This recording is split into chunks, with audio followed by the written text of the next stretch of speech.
My dear students, good morning. जैसा कि हम ग्रामर सीरीज में टेंसेस पढ़ रहे हो, उनमें हमने पिछले लेसन में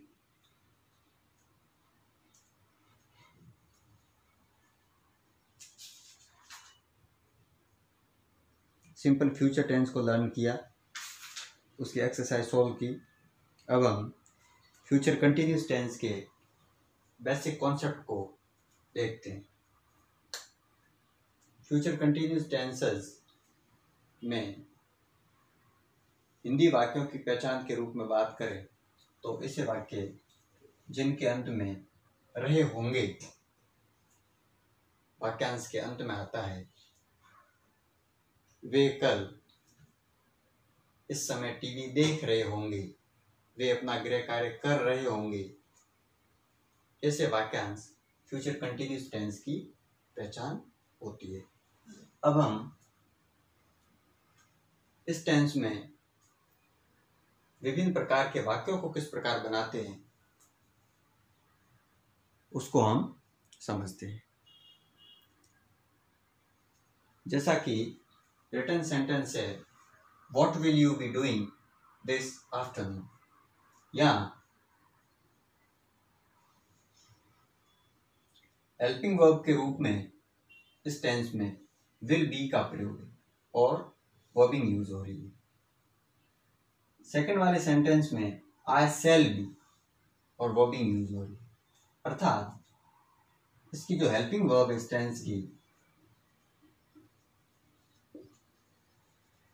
वो है शैल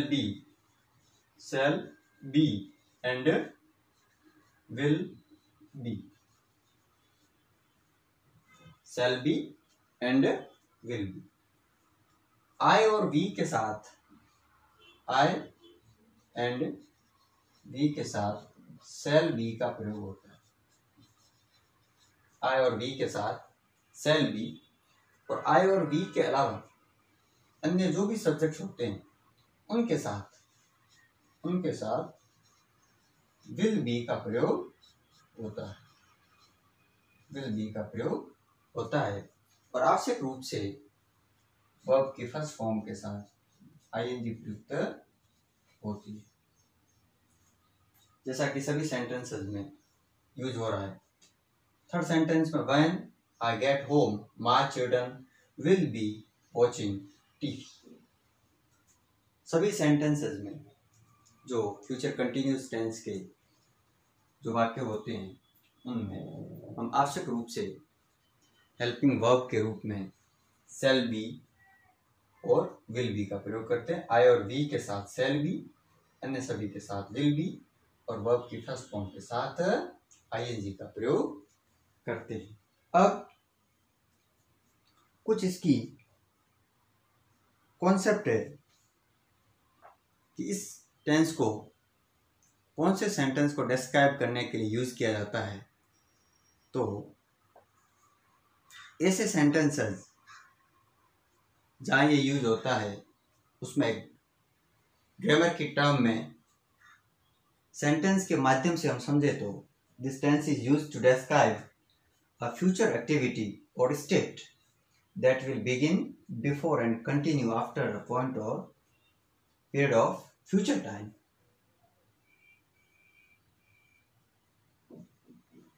फ्यूचर टाइम में पीरियड ऑफ टाइम या पॉइंट ऑफ टाइम को दिखाने के लिए इसका जनरली यूज होता है। दूसरा इसका यूज फ्यूचर इवेंट्स या फ्यूचर की फिक्स प्लानिंग को दिखाने के लिए भी इसका यूज होता है। This tense can also be use for future events that are planned particularly related to tourism and travel.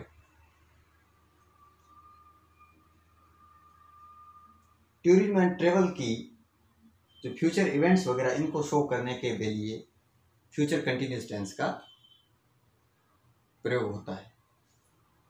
इसका आप स्क्रीनशॉट ले लें, फिर हम नेक्स्ट कॉन्सेप्ट को समझते हैं।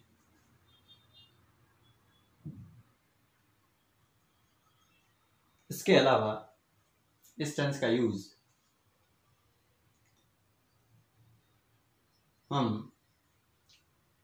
this tense can also be used for future events that are planned, particularly related to tourism and travel. Tourism and travel के प्लान को जो फ्यूचर इवेंट्स है उसको शो करने के लिए विशेष रूप से इसका यूज होता है। जैसे सेंटेंस में रोशन विल बी गोइंग, रोशन आई और बी के अलावा दूसरे सब्जेक्ट में तो इसके साथ विल बी का प्रयोग हो रहा है।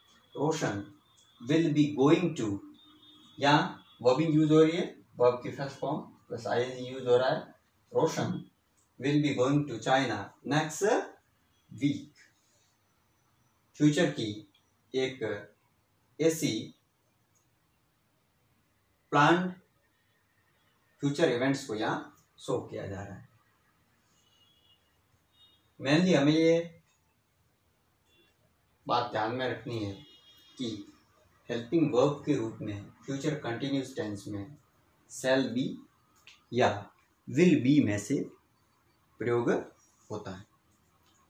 आई और वी जब भी सब्जेक्ट के रूप में मिलते हो तो हम ऐसी कंडीशन में शैल बी का प्रयोग करते हैं, और आई और वी के अलावा जो भी सब्जेक्ट रहता है उसके साथ विल बी का प्रयोग होता है। और जैसा कि कंटिन्यूस टेंस है सो हम अन्य जो टेंस पढ़ते आ रहे हैं कंटिन्यूस के जो भी हमने पढ़े, जैसा कि प्रेजेंट कंटिन्यूस, पास्ट कंटिन्यूस, उसी प्रकार से फ्यूचर कंटिन्यूस में भी वर्ब की फर्स्ट फॉर्म के साथ आईएनजी करते हैं। तो यह जो कॉन्सेप्ट वो ये है कि इस टेंस के बनने वाले सभी संभावित वाक्यों में आवश्यक रूप से हेल्पिंग वर्ब जो कर्ता के अनुसार हमें यूज करनी है वो शैल बी और विल बी है। शैल बी और विल बी में से प्रयोग करके हम साथ में वर्बिंग यूज करते हैं। इसका स्क्रीनशॉट ले लें, फिर हम अलग अलग प्रकार के जो जैसा कि सभी टेंसेस में हम जो सेंटेंस सीख रहे हैं, अफर्मेटिव सेंटेंस, नेगेटिव, इंटरोगेटिव, इससे सेंटेंस हम आगे इसी टेंस के ओर बनाते हैं। आप इसका स्क्रीनशॉट ले लें, नोटबुक में से लिख लें।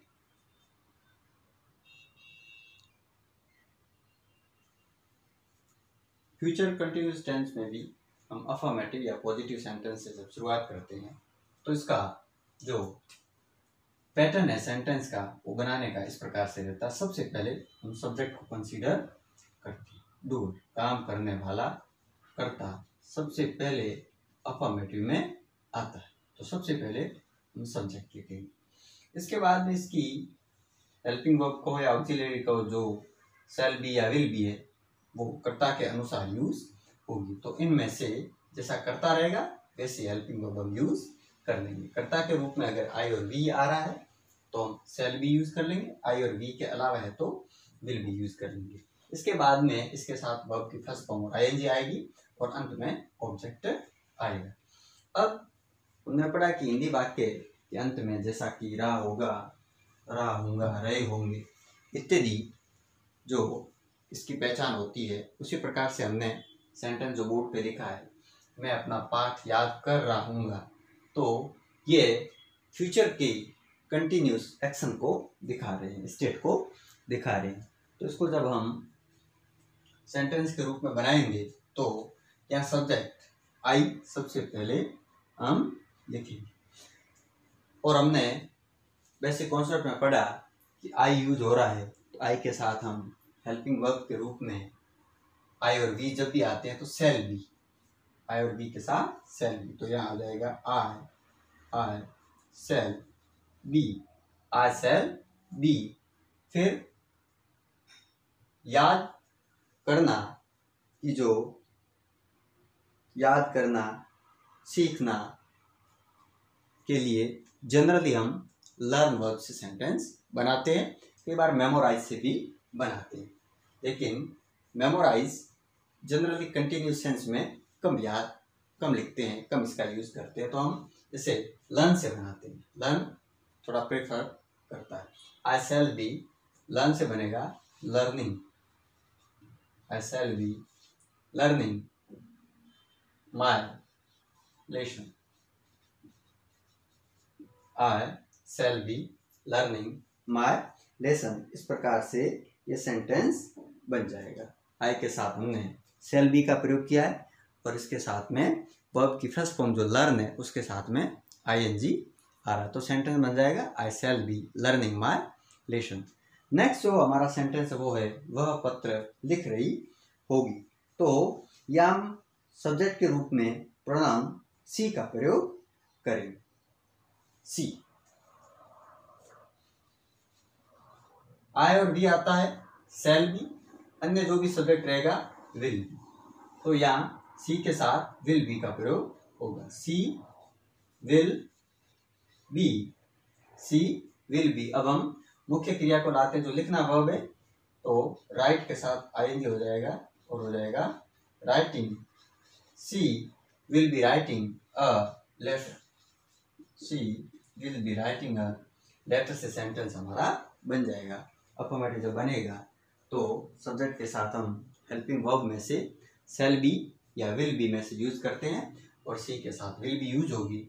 आवश्यक रूप से वर्बिंग करते हैं तो राइट के साथ आईएनजी से राइटिंग बन जाएगा। She will be writing a letter. इस प्रकार से ये सेंटेंस बनेगा। इसका स्क्रीनशॉट ले ले आप, नोटबुक में लिख लें, फिर हम अगले टाइप के सेंटेंस बनाते हैं।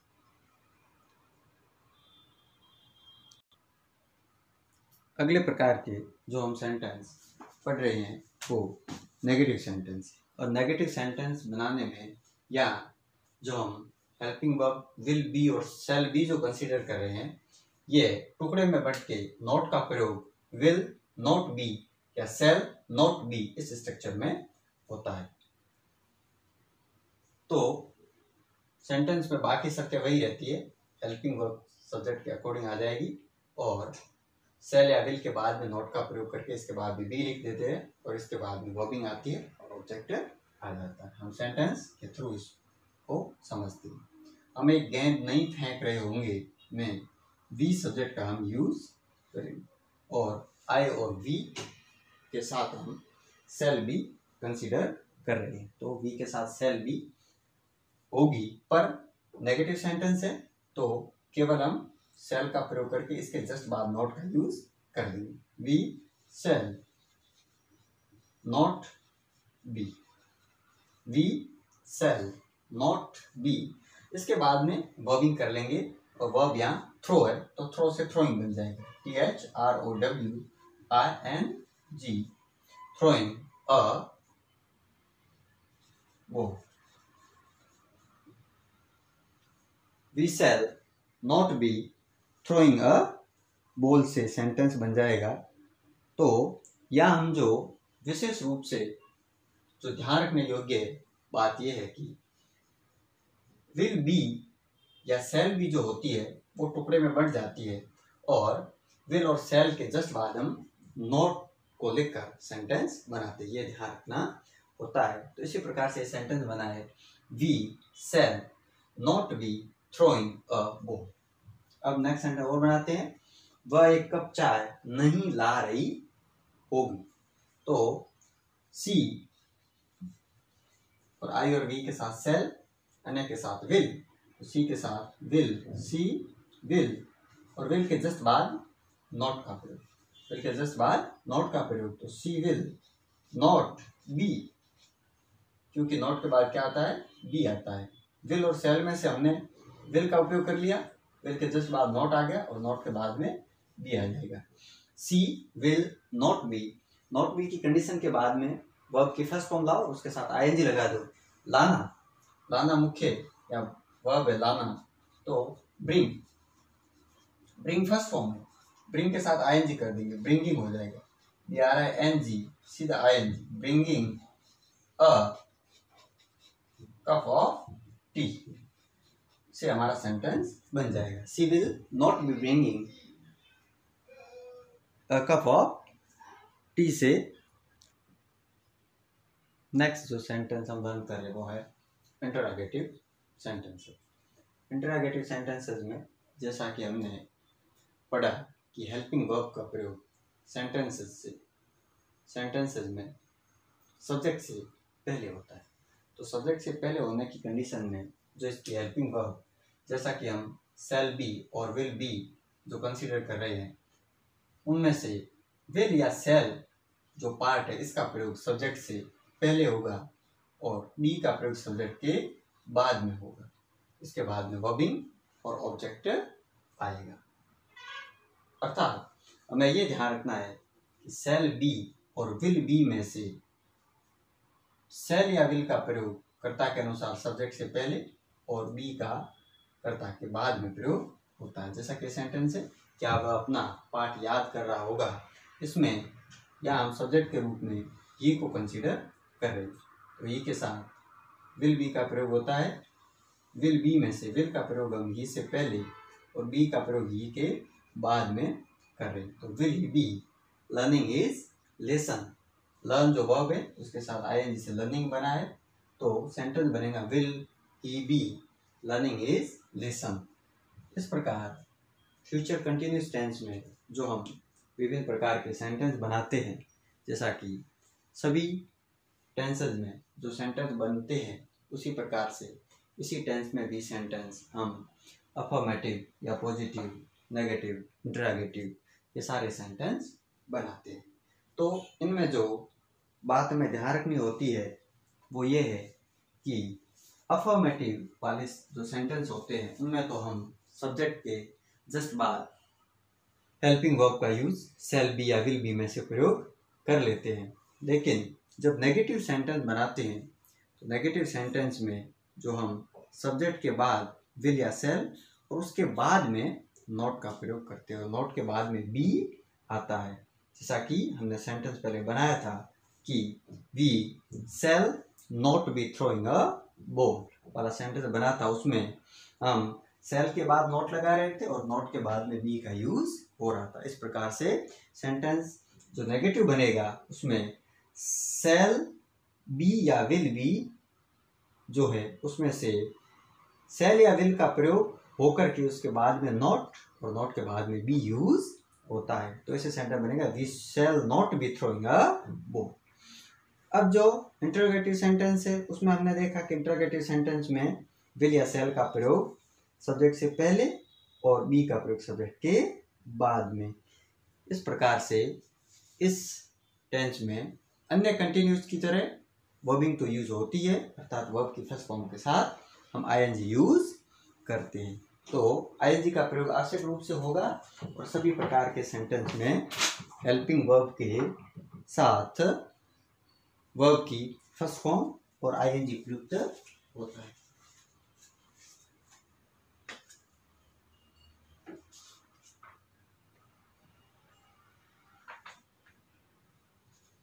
पहले हमने इसके यूज को भी पढ़ा कि ये सेंटेंस का जनरली जो कॉन्सेप्ट में इसका यूज कहाँ होता है, तो उसमें हमने ये लैंग्वेज भी पढ़ी थी कि this tense can also be use for future events that are plan particularly related to tourism and travel में सेंटेंस हमने पढ़े थे। Roshan will be going to China next week, या रोशन की अगले वीक वहाँ जाने की या ऐसा फ्यूचर इवेंट्स करने की जो प्लानिंग है उसे हम डिस्क्राइब कर रहे हैं, लिख रहे हैं। तो Roshan will be going to China next week वाला जो सेंटेंस बनेगा वो अपना टूरिज्म या ट्रेवल की फ्यूचर इवेंट से रिलेटेड है। तो ऐसे सेंटेंस बनाने में generally future continuous tense use करते हैं। अब नेक्स्ट वाला सेंटेंस है my son will be spending winter break in Goa this year. ये भी एक प्रकार का टूरिज्म और ट्रेवल का फ्यूचर इवेंट्स है।